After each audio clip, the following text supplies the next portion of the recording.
Sanibona futhi emakhaya igama lami nguScelo Ngubane. I'm an inspirational speaker. We're still in the topic of love, and today I have my guest. Please introduce yourself. Hi guys, my name is Mampai Rebecca Tulo. I'm an artist, an actor, a voiceover artist. Today we're talking about healthy relationship. So we're going to be defining what a healthy relationship is and what are the pillars of a healthy relationship. So my guest is going to be the first one to tell us, what is your ideal healthy relationship? Well, my idea of a healthy relationship, it has to be one way we have open communication. Okay. Like we need to lay all the cards on the table and be able to, communicate openly. So communication is not only about words. Yeah. It's also about you listening. And it's important that you listen with every part of your body, not just your ears. So you must be able to listen to what the person is saying and also what the person is not saying. So communication plays a very important role in a healthy relationship. Thank you for mentioning that. Yes. Because I've had an experience in my own personal relationship where the other person was not really listening. They could hear what I'm saying, but they were not listening. So there's a difference between hearing and listening. When you hear, you are selective. You cannot even really understand what the person is saying because you are hearing. But listening is attentive. Is paying attention to what the person is really saying. So what could be the second pillar of your ideal healthy relationship? Well, love language. Love language. Yes. Wow. So there are 5. Some say there are 7. I only know 5. 5 love languages. The first one is affirmation. Affirmation is word of encouragement. When you speak good to your partner, when you affirm each other, baby, you're so good. Sano sami yazi when you go to iskora sami, So that's affirmation. You are so beautiful and all of that. That's affirmation. The second one is gifting. We're coming from Valentine, maybe utengele intombi yakho umoba. Just a gift to show that I love you, sweetheart. Amazing umoba because it's a sweet thing. The third one is acts of service. Sometimes when your partner is doing something, you want to be there. When he's chopping this, you are doing that. So that's a third one. And then we have, what's the third one?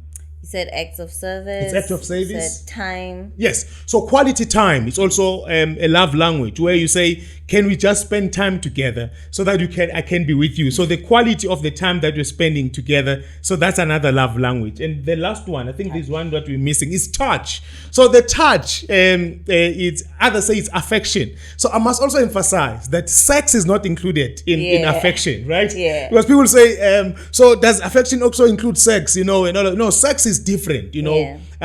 Affection means spending time touching one another, holding hands in public when you walk, walking together and all of that. So which one is in the 5, which one is your priority? The love is actually one of my favorites. All of them are equally important, but there's ones that stand out for each individual because we're all different. But I love being affirmed through touch. I want my partner, if we're walking somewhere, he must hold my hand. That's how I feel loved. If they don't hold my hand, or if they don't pat me on the shoulder if I have done good, or they don't move something from my face, if maybe Gijile breakfast or saying and now can I some breadcrumbs left over, I don't feel that love. So what is important to emphasize is that in affection, you must communicate. What is your love language? Most relationships don't end wrong, they start wrong. It's important that before you even start dating, let's speak about your love language. One thing that is important is to communicate. The word communication still comes back. Communicate your love language. What is your love language? So that the partner or the person that you're going to be dating does not get surprises that now but you didn't tell me this, when we were starting our relationship. So the emphasis is that things don't end wrong, they start wrong. Yeah. And I just feel like a lot of the times, it's one-sided. A lot of the times, especially these days, there's a lot of I this, me, me. But it has to go both ways. I love communication. I love it being open, but I should also be open. He's not the only one who's going to be open. I should also learn his love languages. It's not about just my love languages. True. So it's always a two-way thing with relationships. A healthy relationship includes two-way street now. So it's a give and take, you know. You don't just say, I communicate. Say, but can you also communicate? So communication is also about getting a feedback, you know. So in the stream of communication, that Can you get to understand each other? Take time to know each other. What is important about healthy relationship is growth. The relationship must be able to grow. We must be able to know each other, understand each other. Yeah. So you only mentioned the touch in terms of your love language.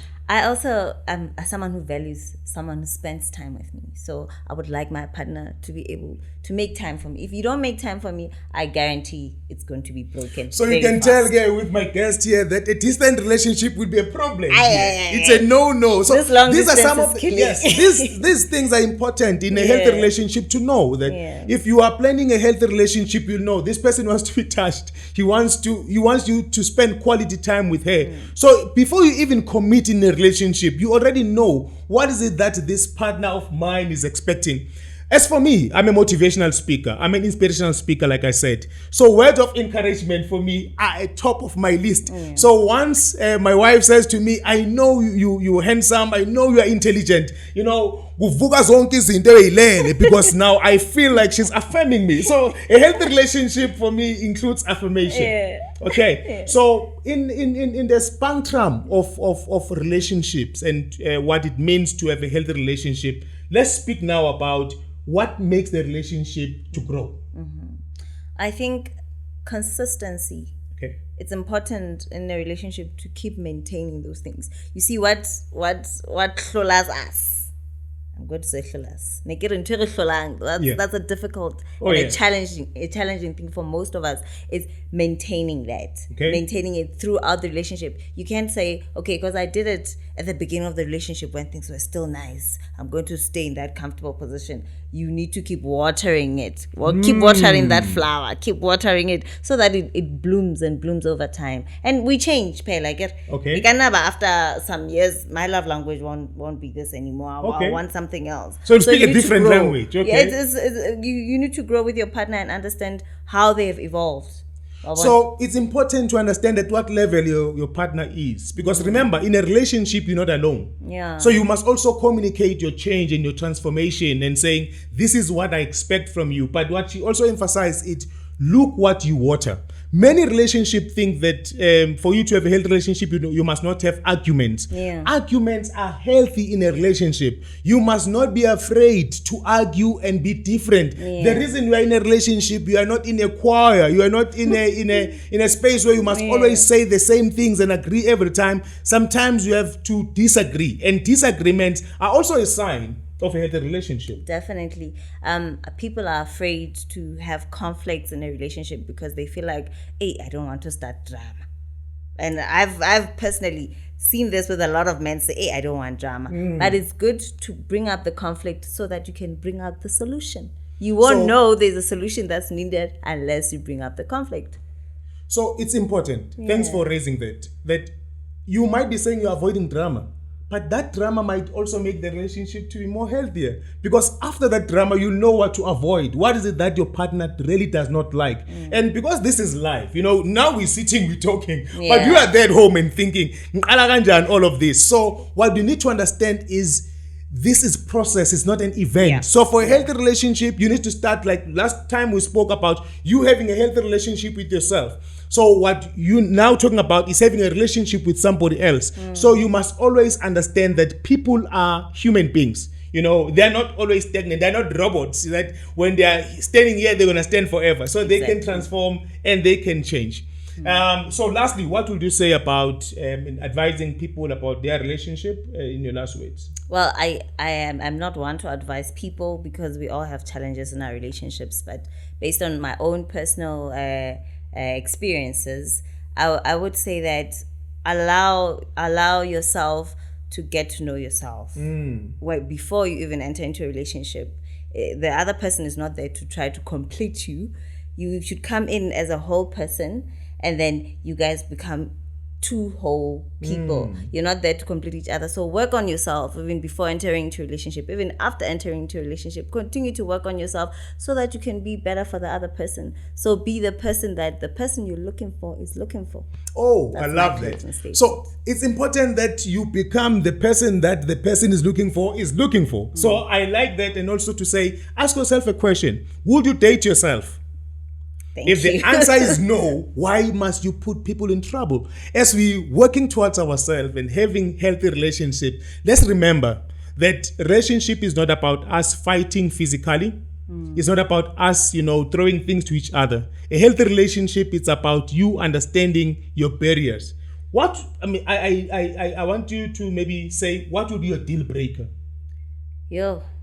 I have a lot of deal breakers. This is a difficult one for me. But if we have different principles, I guess if we believe in different things, that might bring about clash that is not even actually going to have a good solution in the end. So I think you must have sort of the same values in a relationship. So values and principles, they very intertwined in terms of you must at least have same beliefs, so that you don't always conflict in your belief system. So she's saying the deal breaker, look at your principles and your values. So that we don't find ourselves having to be correcting each other in our calls or in our beliefs. You and I believe in this. So it's important that your deal breaker becomes very communicated clearly to say, I believe in this, and if you don't believe in this, for me, it's a no. Yep. Okay. Thank you very much, Makai. I hope you enjoyed our show today. We're talking about love, we talk about relationship. Build yourself and encourage yourself. I believe that all of us have someone out there who's looking at you, who say, this is the person that I would love to spend much of my time with until the death do us apart. God bless you. Thank you very much.